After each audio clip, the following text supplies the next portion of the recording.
Hey, it's Dave. You can't see my face because I'm just pointing right down here on the keyboard. I'm just going to show off a little bit of the CDP-130 CS that I have here. I've got it set up in my studio.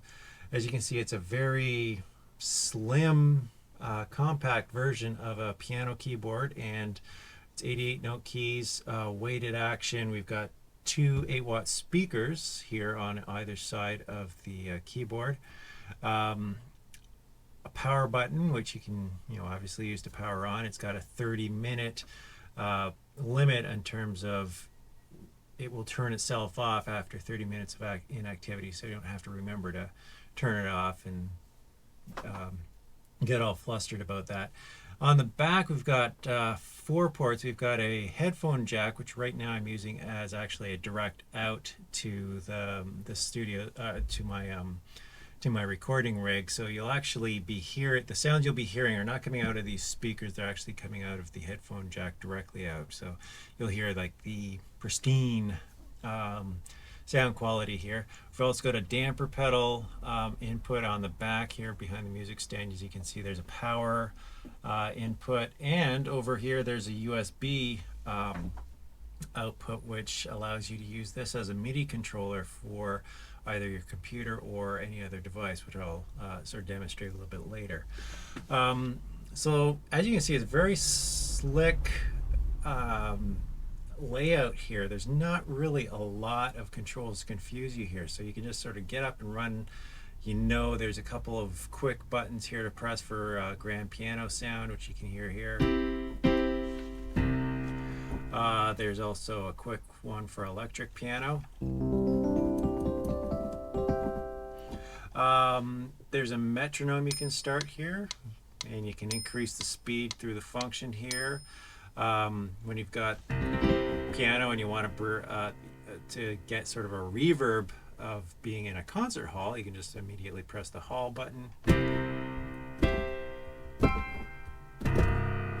Sort of got that feeling of being in a concert hall. So what I'll do is I'll sort of run quickly through some of the things, the more advanced functions, as you can see here, which are accessed by pressing this function button and then pressing a corresponding key that is above each one of the keys here. So right off the bat, from the left to the right, we've got this touch response, which is basically it. Right now you've got a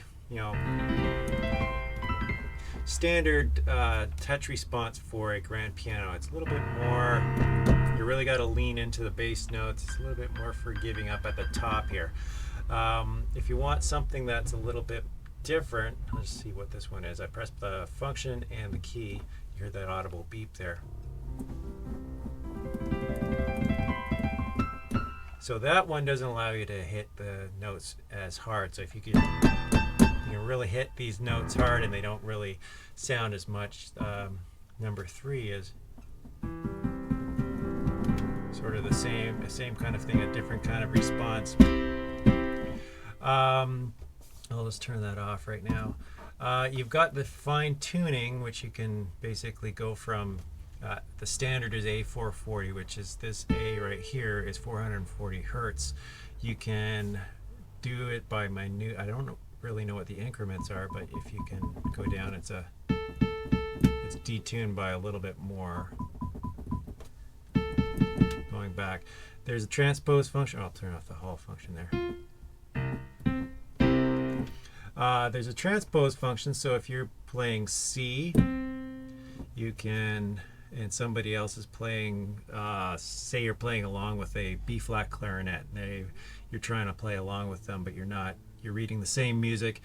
If you play the same music, you're going to be a second apart from each other. You're not really going to be sounding too good. So maybe you want to transpose. So that's now a C. Right down there. So I'll bring that back up here. There we go. So like I showed you, there's a couple of quick hits here in terms of a grand piano one and electric piano one, which are both selectable here. You can get into a second grand piano, which is a little bit brighter than the other one. You've got electric piano one.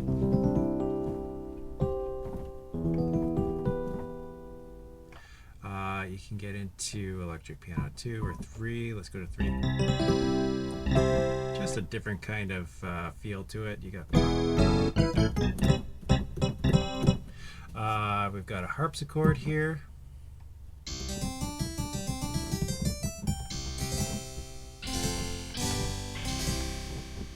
You got a vibraphone.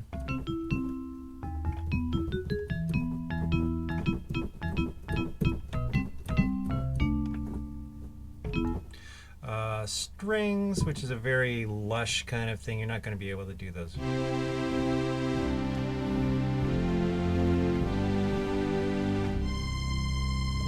That kind of thing.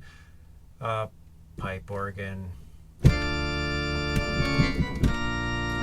That kind of thing. And of course a jazz organ, which is sort of a... You've also got a metronome that's on here. You just, like I said, and there's a bunch of different things in terms of bars and beats you can do. You can adjust the volume of the metronome so you're not hearing it as much, or you can bring it up, that kind of thing. Let's turn that off, it's a little bit annoying. Then you've got a reverb section up here. So if we go back to our grand piano 1, it's in sort of level of intensity. You've got a smaller room.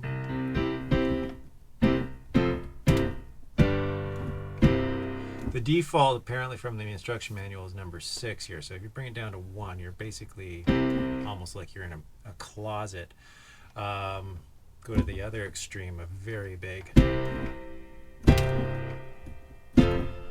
long tail of a reverb there. We also have, I'll turn the reverb off so we can hear the chorus, but we also have the 5 chorus functions here. So very light chorusing you can feel, or hear I should say. Go to the extreme here.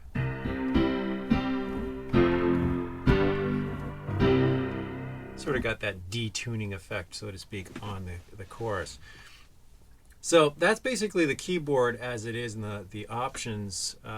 The last thing that we have here is the MIDI component. I'll just sort of set that up on my computer here, just a minute. So what you can do here is you can basically use this as a controller for other sounds. So it opens up a whole bunch of different possibilities for other sounds other than the 10 that you have on board here. So you could basically, if your device, if you have GarageBand on a Mac or something else, you can use this to control the keyboard sounds on there. So you can have like synthesizer leads, such as,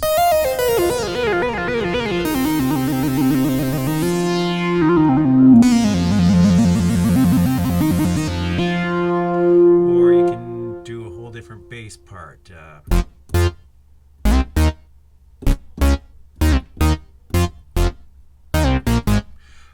Or just a different kind of pad. So,